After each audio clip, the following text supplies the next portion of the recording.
Assalamualaikum warahmatullahi wabarakatuh. Bihamdillahi wassalatu wassalamu ala rasulillah wa ala alihi wa sahbihi wa mawalah wa la hawla wa la quwata illa billahi wa ba'du. Alhamdulillah, segala puja dan puji hanya milik Allah subhanahu wa ta'ala. Tentunya salawat iringan salam kita hadiahkan kepada Rasul kita Nabi besar Muhammad sallallahu alaihi wa ala alihi wasallam. Ma'asyiral muslimin, para pendengar dan para pemirsa di manapun Anda berada. Alhamdulillah, di pagi hari ini Allah subhanahu wa ta'ala masih melimpahkan nikmat kepada kita sehingga kita bisa bertalabul ilmi di pagi hari ini. Pembahasan yang kita akan bahas di pagi hari ini, kita akan membahas tentang syafaat al-udhma, syafaat besar yang merupakan kekhususan Rasul kita Nabi besar Muhammad sallallahu alaihi wasallam kepada umatnya yang tidak diberikan para nabi dan rasul yang lain. Ma'asyiral muslimin yang dimuliakan Allah subhanahu wa ta'ala, syafaat itu artinya adalah talabul khair lil ghair, mencari kebaikan kepada orang lain. Karena pada hari kiamat manusia tidak bisa langsung meminta kepada Allah subhanahu wa ta'ala, melainkan mereka harus mencari perantara demi kebaikan mereka kepada Allah subhanahu wa ta'ala. Dan di antara salah satu perantara yang menyelamatkan manusia pada hari kiamat adalah para nabi dan juga para rasul, selain tentunya para malaikat, para ulama, para syuhada, orang-orang saleh satu dengan yang lainnya, dan begitu seterusnya. Ma'asyiral muslimin yang dimuliakan Allah subhanahu wa ta'ala, kita tahu bahwa kondisi pada hari kiamat tidak bisa kita bayangkan betapa mengerikannya. Sampai-sampai Ummul Mukminin Aisyah radhiyallahu anha ketika bertanya kepada Nabi sallallahu alaihi wasallam soal hadis yuhsyaruna yaumal qiyamah khufatan uratan ghurlan buhman, pada hari kiamat manusia akan dikumpulkan dalam kondisi tanpa beralas kaki, telanjang, bulat tanpa sehelai pakaian, dan akan dibangkitkan sama sekali tidak dikhitan dan tidak membawa harta di badan. Ketika Aisyah radhiyallahu anha mengatakan, "Ya Rasulullah, kalau semua orang tidak berpakaian baik laki-laki dan perempuan, bagaimana dengan aurat kami?" Aisyah radhiyallahu anha bertanya soal aurat perempuan, menunjukkan sifat malu yang dimiliki Ummul Mukminin.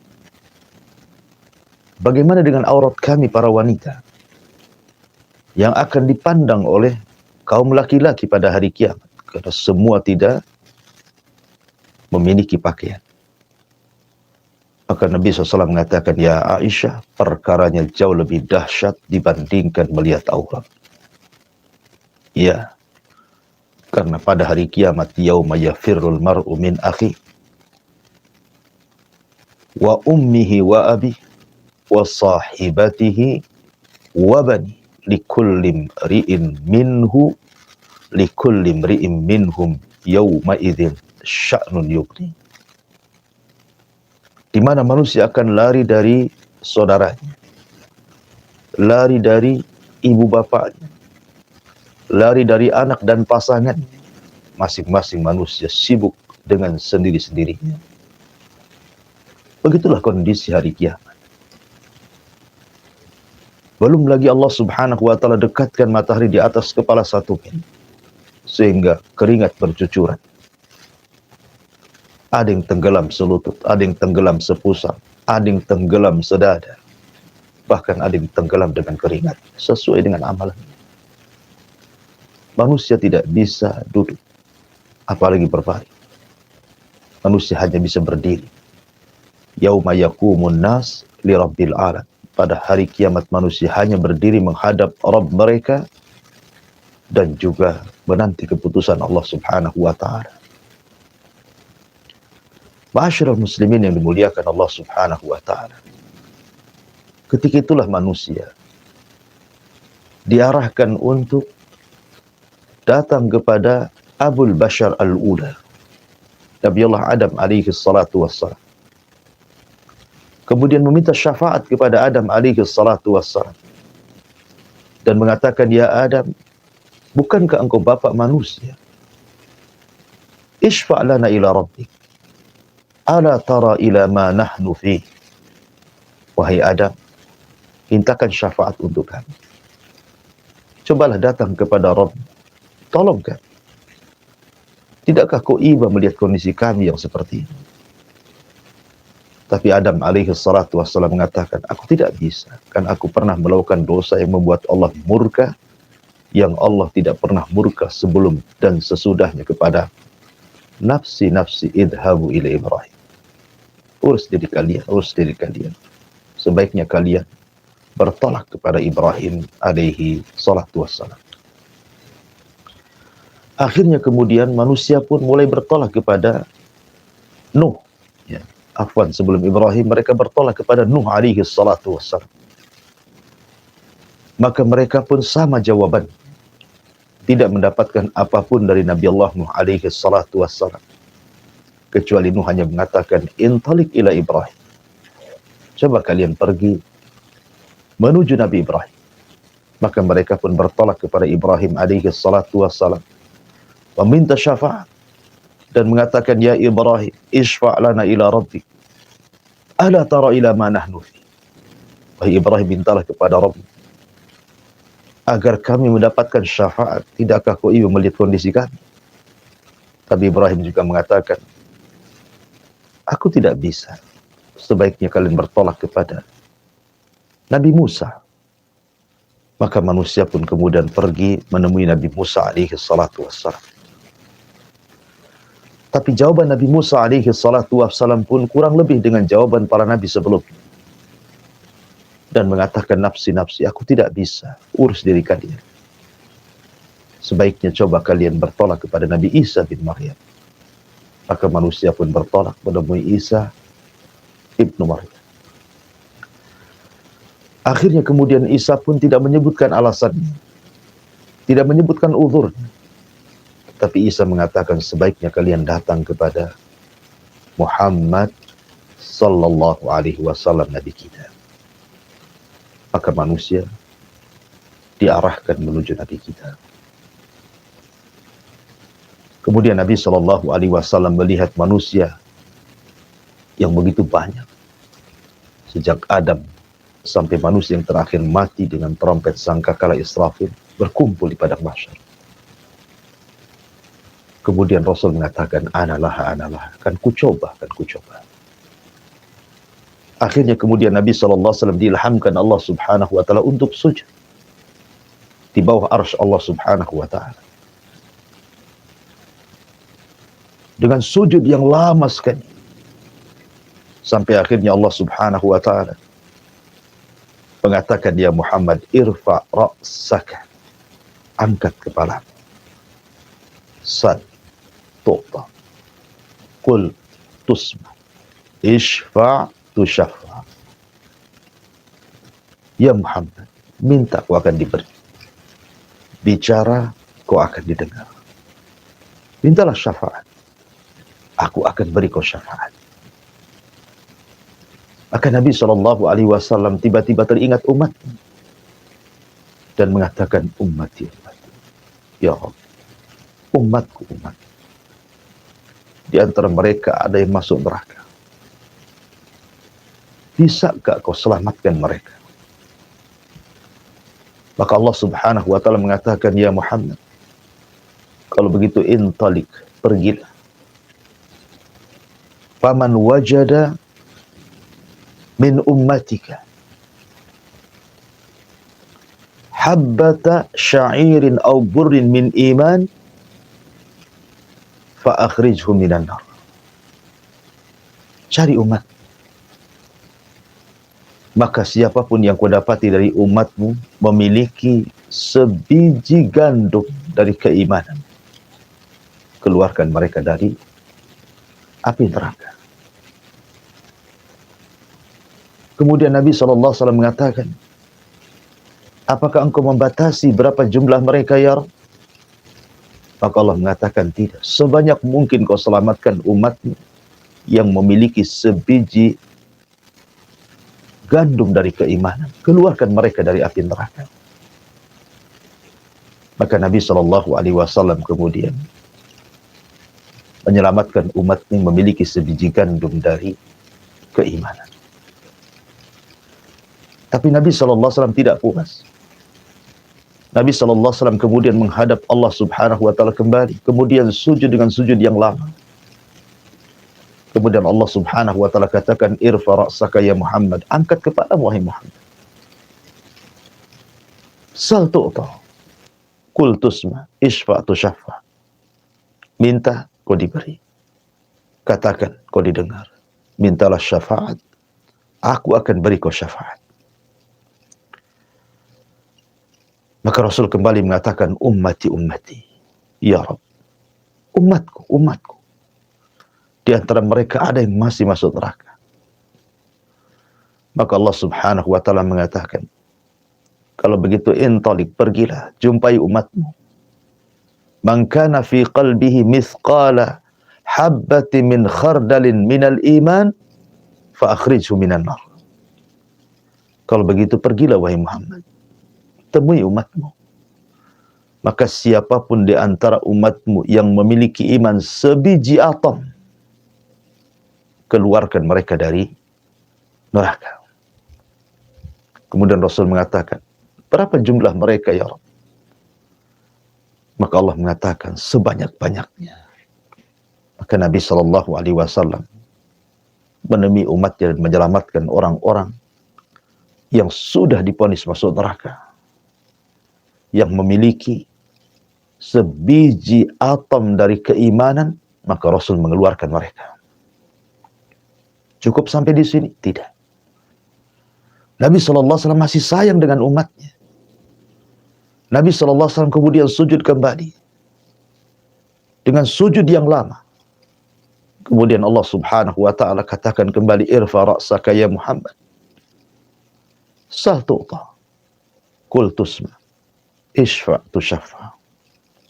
Angkat kepalamu wahai Muhammad, minta kau diberi, katakan kau didengar. Mintalah syafaat, kau beri syafaat.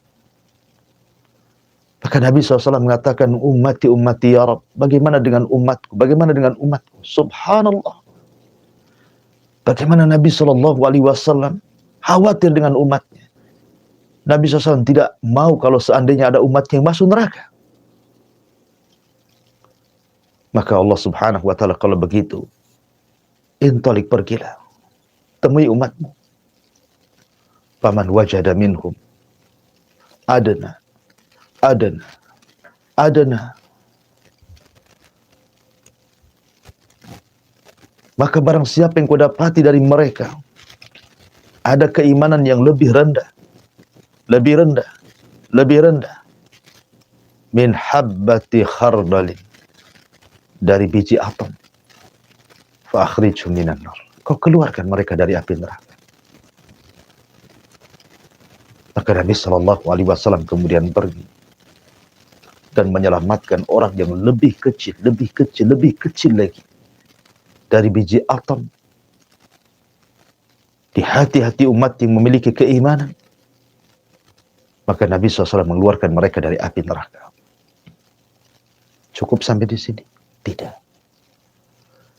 Nabi SAW tetap sujud. Sehingga Allah Subhanahu wa Ta'ala mengatakan, angkat kepalamu. Katakan kau didengar. Minta kau diberi. Mintalah syafaat, ku beri kau syafaat. Akhirnya kemudian Nabi SAW mengatakan, ummati, ummati. Ya Rabb, umatku, umatku gimana? Aku minta kepadamu ya Rabb, keluarkan di antara umatku yang mereka mengucapkan kalimat La ilaha illallah. Maka Allah Subhanahu wa Ta'ala mengatakan, ya Muhammad, itu bukan hakmu. Kalau itu sudah hakku, aku akan mengeluarkan dari umatmu orang yang mengucapkan kalimat La ilaha illallah. Makanya Abu Hurairah ketika bertanya soal syafaat kepada Nabi SAW, maka Rasul mengatakan, as'adun nas yaumal qiyamah bi syafaati man qala la ilaha illallah. Orang yang paling bahagia pada hari kiamat dengan syafaatku, kata Rasul, adalah orang yang mengucapkan kalimat la ilaha illallah. Ada di antara manusia yang diselamatkan oleh syafaat Rasul, umat yang sudah terlalu lama di neraka, sehingga kondisi mereka seperti mentimun kecil yang keriput, dikeluarkan dari api neraka. Ada kondisi mereka sudah menjadi arang, hitam dari atas kaki sampai, dari kaki sampai kepala, sudah tidak berbentuk lagi. Mereka keluar dari neraka. Ada juga yang kondisinya seperti sudah menjadi abu, kemudian dilempar ke sungai kehidupan. Akhirnya mereka pun tumbuh, dan mereka pun ditakdirkan masuk surga. Begitulah dahsyatnya syafaat Nabi SAW. Apakah dengan kisah yang sudah saya kisahkan, kemudian kita tidak cinta dengan Nabi SAW? Lihat kecintaan Rasul, luar biasa kepada umatnya. Tidak hendak satupun dari umatnya melainkan masuk surga. Rasul tidak rela dan tidak rela kalau seandainya umatnya masuk neraka. Sampai meminta kepada Allah Subhanahu wa Ta'ala, dari umatnya yang memiliki keimanan lebih kecil, lebih kecil, lebih kecil lagi daripada biji atom, supaya mereka jangan dimasukkan ke neraka dan diselamatkan masuk ke dalam surga. Nabi mana lagi yang lebih cinta dengan umatnya daripada Rasul kita Muhammad SAW? Lalu apa timbal balik kita kepada Rasulullah? Sudahkah kita mencintai Nabi SAW?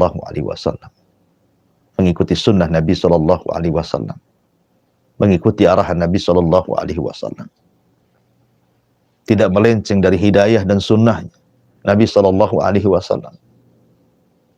Sementara kita mengaku-ngaku umat Islam, umat Nabi. Tahu sejarahnya kita terhadap Nabi SAW? Ma'asyiral muslimin yang dimuliakan Allah Subhanahu wa Ta'ala, kondisi pada hari kiamat tidak bisa dibayangkan.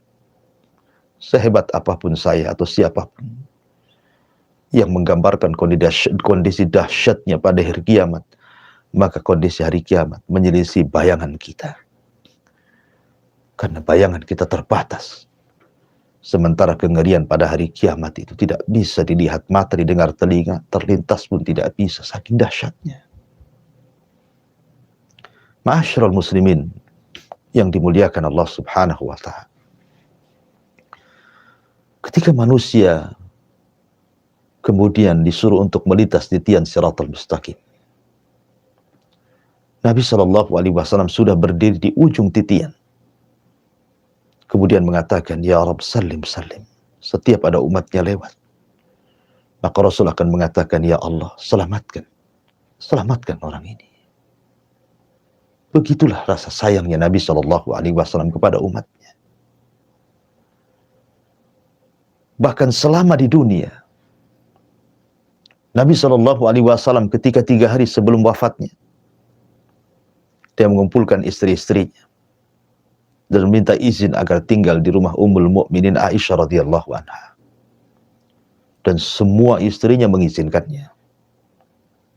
Dipapahlah Rasul oleh Ali radhiyallahu anhu dan juga Abbas. Kemudian Nabi Shallallahu Alaihi Wasallam pun pindah rumah dari rumah Maimunah ke rumah Ummul Mukminin Aisyah radhiyallahu anha. Di tengah jalan, tentu para sahabat melihat kondisi Nabi Shallallahu Alaihi Wasallam yang lunglai, lemas, karena sakit yang parah, terutama bekas racun yang pernah dimakan di Khaybar, yang dihidangkan wanita namanya Zainab bintul Haris, seorang Yahudi. Maka kemudian tersebarlah perkara ini di hadapan para sahabat yang lainnya. Datanglah sahabat dari mana-mana karena khawatir dengan Nabi Shallallahu Alaihi Wasallam. Akhirnya ketika rumah Nabi Shallallahu Alaihi Wasallam, kamar Aisyah maksudnya, Rasul sudah berada di pangkuan Ummul Mukminin Aisyah radhiyallahu anha. Sahabat memenuhi masjid-masjid. Masjid Nabawi penuh dengan para sahabat. Jalan-jalan gang-gang kota Madinah penuh dengan para sahabat karena khawatir kondisi Nabi Shallallahu Alaihi Wasallam. Dan sebagian para sahabat ada yang menangis, sehingga suara tangisan mereka menggemuruh dan sampai ke rumah Aisyah radhiyallahu anha. Kata Nabi Shallallahu Alaihi Wasallam, suara apa itu hai Aisyah? Maka Aisyah radhiyallahu anha mengatakan, ka'annahum takhafuna alaik, ka'annahum yakhafuna alaika ya Rasulullah. Seolah-olah mereka khawatir dengan kondisimu wahai Rasul. Maka Nabi SAW mengatakan, mana Ali? Mana Fadl? Angkat aku. Maka Ali radhiyallahu anhu dan Fadl pun mengangkat Rasul, menemui para sahabat. Kemudian berkhutbah. Dan itu khutbah terakhir. Setelah itu Rasul tidak pernah berkhutbah lagi. Yang ingin saya katakanlah isi khutbah Nabi. Kata Nabi Shallallahu Alaihi Wasallam, inna mau'idukum ma'i laisa fid dunya, walakin mau'idukum ma'i fi haudi. Wahai sahabatku, wahai manusia, perjumpaan kita, perjumpaan kalian denganku bukan sebatas di dunia, tapi perjumpaan kalian dengan diriku kelak di telagaku. Subhanallah. Nabi Shallallahu Alaihi Wasallam seolah-olah ingin mengatakan, tenang, bukan berarti sepeninggal diriku kalian akan berpisah selamanya denganku dan tidak akan berjumpa. Tidak. Kalian akan tetap berjumpa denganku. Kapan itu? Kata Nabi Shallallahu Alaihi Wasallam, di telagaku. Dan itu bukti cinta Nabi tidak mau melepaskan dengan umatnya. Alhamdulillah, kita punya Nabi yang sangat mencintai umatnya. Nabi yang memiliki rasa rahmat, kasih sayang yang luar biasa. Laqad ja'akum rasulun min anfusikum azizun alaihi ma'anitum harisun alaikum bil mu'minina raufur rahim. Telah datang kepada kalian seorang Rasul dari jenis kalian. Amat sangat berat apa yang dirasakan umatnya kepadanya. Dan sangat bersemangat untuk memberikan hidayah kepada umatnya. Dan teramat sayang dan kasihan kepada umatnya. Dialah Nabi kita Muhammad sallallahu alaihi wa ala alihi wasallam. Wallahu a'lam bishawab. Ini yang bisa sampaikan, mudah-mudahan ada manfaatnya. Saya kembalikan ke moderator, falyatafaddal mashkura. Nah, Ustaz, jazakallahu khairan Ustaz untuk ilmu yang sangat bermanfaat sekali bagi kita semua, sahabat HAM dimanapun Anda semua berada. Alhamdulillah telah kita simak majelis taklim kita pada pagi hari ini dengan tajuk mengenai syafaat Nabi oleh guru kita, Al-Ustaz Abu Humairah Hafizahullah Ta'ala. Dan kita akan menuju bagian tanya jawab sahabat HAM dimanapun Anda semua berada, yang ada di Batam, Indonesia, Malaysia, Singapura, dimanapun Anda semua berada, kaum muslimat Sahabat Han dapat menyisipkan pertanyaan berkenaan dengan penyampaian oleh Al-Ustaz pada nomor redaksi Radio Ham FM Batam pada nomor 0811 7006 106. Sahabat Hang juga dapat menyisipkan pertanyaan dalam bentuk pesan singkat ataupun WhatsApp pada nomor 081 803 106 106.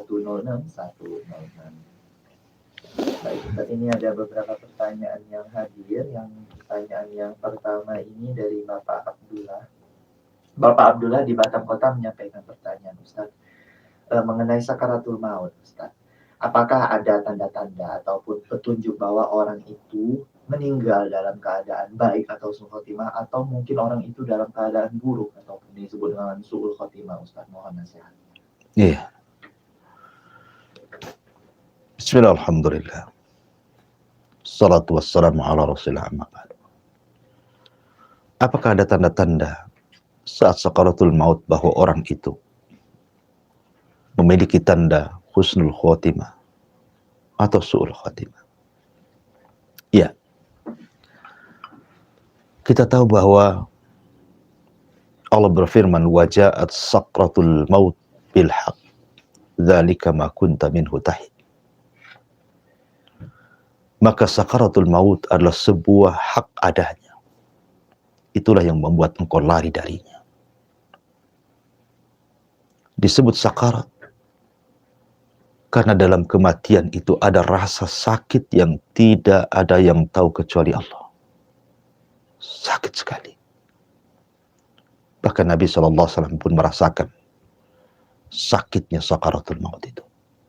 Kata Nabi SAW saat detik-detik ajalnya, ala wa inna lil mauti la sakarat. Ingatlah bahwa dalam kematian itu ada sakaratnya, ada rasa sakit yang luar biasa. Tentu rasa sakit yang dialami orang-orang yang beriman boleh jadi itu penggugur dosa akhir dia. Tapi rasa sakit yang dialami orang kafir, orang fasik, ahli maksiat, boleh jadi itu awal adab bagi dia. Nabi SAW pernah mengatakan, ada seorang hamba, jarak dia dengan sorga itu tinggal 1 hasta. Tetapi dia akhiri dengan amalan ahli nar, maka dia pun dimasukkan ke dalam neraka. Ada pula antara jarak dia dengan neraka tinggal 1 hasta. Tapi dia pun mengakhiri amalannya dengan amalan ahli jannah, ahli sorga. Maka dia tidak jadi dimasukkan ke neraka dan dimasukkan ke dalam sorga. Dari sini menunjukkan al-a'mal bi khawatimiha. Amal itu ditentukan akhirnya. Lalu adakah tanda-tanda? Iya, tentu. Ada tanda-tanda yang dijelaskan Nabi SAW. Ada sebagian ulama mengatakan ketika memberikan catatan kepada wa kashafna anhu ghita'akal yawm fa barsarukal yawmal hadid. Dan kami singkap kegaiban-kegaiban saat sakaratul maut, sehingga mata bisa memandang. Ada yang mengatakan bahwa manusia saat sakaratul maut diperlihatkan kepadanya malaikat pencatat yang selama ini mencatat dia raqib dan atid. Kemudian diperlihatkan catatannya. Ketika diperlihatkan catatannya, kalau dia orang yang beriman, dia sangat bahagia walaupun hanya sesaat. Sehingga terkadang diekspresikan dengan tiba-tiba dia mengucapkan kalimat la ilaha illallah, kemudian dia meninggal. Dan kalau itu yang terjadi, Rasul mengatakan, man kana akhiru kalamihi la ilaha illallah, dakhalal jannah. Maka siapa yang mengakhiri ucapannya dengan kalimat la ilaha illallah, dipastikan masuk surga. Terkadang diekspresikan dengan membaca Al-Quran. Sebagaimana seorang syekh bercerita, ada anak muda yang gemar membaca Al-Quran. Kemudian terjadi kemalangan di jalan. Dia pun masuk ruang ICU rumah sakit. Kemudian detik-detik akhirnya dia membaca suratul Najm, wa najmi idza hawa ma dhalla sahibukum wa ma ghawa wa ma yantiqu 'anil hawa in huwa illa wahyun yuha. Ketika selesai membaca ini, dia pun meninggal. Terkadang dia wasiat dengan wasiat kebaikan. Seperti ada seorang perawi hadis, saya lupa namanya. Ketika dia sakaratul maut, anak perempuannya menangis. Kemudian dia mengatakan, ya bunayya, wahai anak wanitaku, jangan pernah menangis. Karena ayahmu telah menghatamkan Al-Quran di rumah ini sebanyak 4.000 kali hatam. Tidak perlu menangis. Ataupun mungkin dia tidak bicara, tapi berkeringat dahinya. Berkeringat dahinya padahal di cuaca yang sangat dingin. Dan itu tanda-tanda husnul khatimah. Dan yang lainnya, ataupun seorang mukmin yang Allah pilihkan kematiannya dengan cara tenggelam, dengan cara terkena runtuhan, dengan cara mati syahid, meninggal di tempat ibadah dan saat ibadah. Boleh jadi itu pertanda dia husnul khatimah. Tapi ada juga yang sebaliknya. Ketika ditalkin la ilaha illallah, dia mengatakan kafartu bihadihil kalimah. Aku kufur dengan itu kalimat. La ilaha illallah. Ada orang yang seperti ini. Ketika ditalkinkan, ucapkan la ilaha illallah wa fulan, dia mengatakan kafartu bihadihil kalimah. Aku kufur dengan kalimat itu. Su'ul khatimah. Ada yang kemudian mengucapkan kalimat-kalimat yang justru menunjukkan maksiatnya. Seperti ada seorang laki-laki anak muda yang gemar berzina. Ketika ditalkinkan kul ya fulan la ilaha illallah, justru yang keluar dari mulutnya disebutkan satu persatu wanita yang pernah dizinahinya, dan yang terakhir dia sebut kemudian dia mati. Na'udzubillah. Ada juga kemudian menyebutkan soal perniagaannya, soal maksiatnya. Atau mungkin dia meninggal saat maksiat, saat minum khamr, saat meninggalkan sholat, di tempat-tempat maksiat. Maka itu juga boleh jadi mungkin tanda yang zahir bahwa orang ini su'ul khatimah. Tapi yang jelas bahwa kita berdoa kepada Allah Subhanahu wa ta'ala agar kita ditutup dengan penutup yang terbaik, husnul khatimah. Wallahu a'lam. Insyaallah. Nah, Ustaz, jazakallahu khairan Ustaz untuk nasihatnya, untuk menjawab pertanyaan dari Bapak Abdullah di Batam Kota. Insyaallah jadi yang bermanfaat bagi kita semua. Kita lanjutkan lagi Ustaz. Ada Bapak Imron ya di Singapura.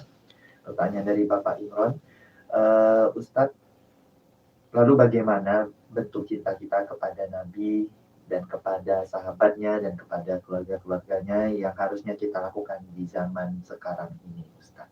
Iya. Bismillahirrahmanirrahim.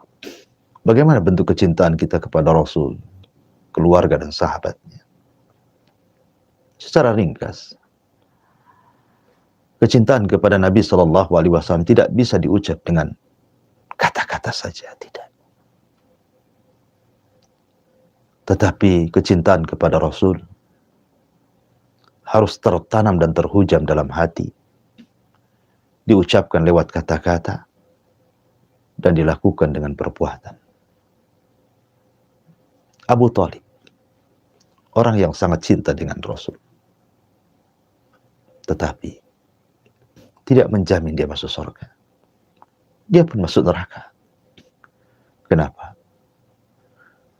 Karena kecintaan hanya kecintaan tabiat, keluarga dengan keluarganya. Abu Thalib tidak mengucapkan kalimat la ilaha illallah Muhammad Rasulullah, dan tidak mau mengerjakan amalan Islam. Artinya kalau hanya kecintaan secara hati tabiat saja, tidak ada gunanya kecintaan itu. Atau sebaliknya, nampaknya saja dia cinta, lisannya boleh jadi mungkin menampakkan kecintaan dan juga perbuatannya, tapi hatinya tidak ada kecintaan sedikit pun. Seperti orang munafik. Abdullah bin Ubay bin Salul tokoh munafik Madinah. Lisannya mengucapkan 2 kalimat syahadat. Badannya mengikuti syariat Islam. Tapi hatinya sangat membenci Nabi SAW. Allah turunkan kepadanya, innal munafiqina fi darkil asfali minan nar. Orang munafik itu diletakkan di intip neraka yang paling dalam. Lalu apa gunanya? Lalu kecintaan yang seperti apa yang hakikat? Kecintaan seperti Abu Bakar, Umar, Utsman, Ali, dan seluruh para sahabat yang menggabungkan hati, lisan, dan juga perbuatan. Kalau kita cinta dengan Nabi SAW, sebut namanya. Berbanyak sholawat. Kalau cinta kita dengan Nabi SAW, ikuti sunnahnya. Jangan sunnah yang lainnya. Kalau cinta dengan Nabi SAW, pelajari sirahnya. Pelajari biografinya. Kenali orangnya. Supaya kita lebih cinta lagi. Kalau Anda cinta kepada Nabi SAW, jangan pernah ibadah kecuali dengan menggunakan syariatnya. Karena dia orang yang paling paham dengan Allah. Dan kita tidak paham. Maka kalau kita ingin meraih kecintaan kepada Allah, cintai Allah. Sebagaimana Rasul mencintai Allah. Ikuti Rasul. Benarkan ucapannya. Jangan pernah mendustakan. Ikuti perintahnya. Jauhi larangannya. Itulah bentuk kecintaan kita kepada Nabi SAW secara global. Adapun kecintaan kepada para sahabat, sama. Jangan mencaci mereka. Karena mencaci para sahabat itu bisa kufur. Kemudian contoh mereka. Tashabbahu bil kiram. Kalau kita bertashabbuh, mengikuti, menyerupai orang mulia, maka kita akan jadi mulia. Karena sahabat sudah berjasa kepada kita. Kalaulah bukan karena Allah kemudian mereka, tentu kita tidak akan mengenal Islam. Maka pelajari biografinya, sejarah mereka. Karena bagaimanapun sejarah itu junud mi junudillah, tentara daripada tentara Allah. Bisa membuat kita menangis, bisa kita membuat kita semangat beribadah, bisa kita membuat semangat untuk sholat, puasa, zakat, haji, dan begitu seterusnya. Pelajari sirah mereka. Wallahu a'lam. Nah Ustaz, jazakallahu khairan Ustaz, terima kasih untuk pencerahannya Ustaz untuk pertanyaan Bapak Imam di Singapura. Mungkin satu pertanyaan terakhir Ustaz yang hadir pada pagi hari ini. Ada Bapak Marwan di Bekasi Ustaz. Bapak Marwan bertanya Ustaz, mengenai ayat ataupun surah Al-Yawma akmaltu lakum dinakum dan seterusnya itu Ustaz, yang mengenai ayat terakhir yang diturunkan oleh Allah kepada Rasulullah. Apakah makna sempurna dari agama Islam yang terkandung dalam ayat itu? Ya, alhamdulillah. Ayat surah Al-Maidah ayat 3, Al-Yawma akmaltu lakum dinakum wa atmamtu alaikum ni'mati wa raditu lakumul Islam madina. Ayat ini turun ketika Nabi SAW sedang melaksanakan Hajjatul Wada, haji perpisahan. Dan ayat ini adalah karunia yang besar bagi umat Islam. Sampai-sampai seorang Yahudi pernah mengatakan kepada Salman Al-Farisi, ya Salman, apakah kami bangsa Yahudi, kalau seandainya diturunkan ayat semisal itu, maksudnya al-yawma akmaltu lakum dinakum, tentu kami akan jadikan hari turunnya ayat itu sebagai Id, hari ulang tahun kami. Karena mulianya ayat itu. Adapun makna secara umum ayat itu adalah menilik dari perkataan Imam Malik, Imam Darul Hijrah. Apa kata Imam Malik? Malam yakun yauma idzin dinan fala yakunu al yauma dina. Sesuatu yang tidak dianggap agama pada masa itu, maksudnya masa Rasul dan para sahabat, jangan pernah dianggap agama hari ini. Sesuatu yang tidak dianggap agama pada masa itu, jangan pernah menganggap hari ini sebagai agama. Artinya, agama itu sudah ditentukan oleh Allah dan Rasul-Nya. dan sudah sempurna. Tidak perlu membuat hal yang baru dalam agama. Kata Abdullah bin Mas'ud radhiyallahu anhu, ittabi'u wa la tabtadi'u faqad kufitum. Ikut saja, jangan buat-buat, itu sudah cukup bagi kalian. Wallahu a'lam bishawab. Saya kembalikan ke moderator. Nah, Ustaz, jazakallahu khairan Ustaz untuk jawaban untuk pertanyaan dari Bapak Marwan di Bekasi, Ustaz. Ada satu soalan terakhir ini, Ustaz. Kalau ini yang paling terakhir, ini dari salah seorang Bapak Ibu di Batam Kota. Ustaz ingin bertanya, Ustaz, apakah ada doa-doa khusus untuk mendapatkan syafaat Nabi Muhammad, Ustaz? Mohon nasihatnya. Iya, alhamdulillah. Secara umum, kalau Anda ingin mendapatkan syafaat Nabi SAW, perbanyak salawat. Perbanyak salawat kepada Rasulullah, terutama di hari Jumat. Yang kedua, jangan lupa membaca doa setelah azan. Allahumma Rabb hadhihi da'wati tamah wassalatil qa'imah ati Muhammadanil wasilata wal fadilah wab'athu maqaman mahmudan lati wa'atta innaka la tukhliful mi'ad. Kata Nabi SAW, siapa yang membaca doa selepas adzan maka dia berhak mendapatkan syafaat. Yang ketiga, terus mengikuti sunnah Nabi. Karena orang-orang yang tidak akan menerima, bahkan tidak akan meminum dari telaga Rasul, itu karena mereka jauh daripada petunjuk dan sunnah Nabi SAW. Artinya, biasakan beramal sesuai dengan sunnah. Maka itu sebab terbesar kita mendapatkan syafaat Nabi SAW. Adapun doa khusus, wallahu a'lam, saya tidak tahu. Tapi doa-doa secara umum tadi, berbanyak sholawat, kemudian doa selepas azan, kemudian mengikuti sunnah Nabi SAW. Dan ingat, jangan pernah mendustakan syafaat. Karena ada 4 atau 5 kelompok yang tidak akan dapat syafaat pada hari kiamat. Siapa mereka? Satu orang yang suka melaknat, suka mencela. Terkadang marah sedikit, umpatan yang dikeluarkan, binatang yang disebutkan, kata-kata kotor dan kasar yang dikeluarkan. Orang yang suka la'an, kata Rasul, la yakunu la'anun syufa'a yaumil qiyamah. Orang yang suka melaknat, mereka tidak dapat syafaat. Kemudian yang kedua, orang yang mendustakan syafaat, mereka tidak akan dapat syafaat. Kemudian yang ketiga, imam yang zalim, pemimpin yang zalim, mereka tidak dapat syafaat. Kemudian orang yang melakukan bid'ah dalam Islam, perbuatan yang tidak diajarkan dalam Islam, maka mereka pun tidak akan mendapatkan syafaat Nabi SAW. Dan yang terakhir, orang-orang yang tidak akan mendapatkan syafaat Nabi SAW adalah mereka orang-orang yang jauh daripada sunnah Nabi SAW.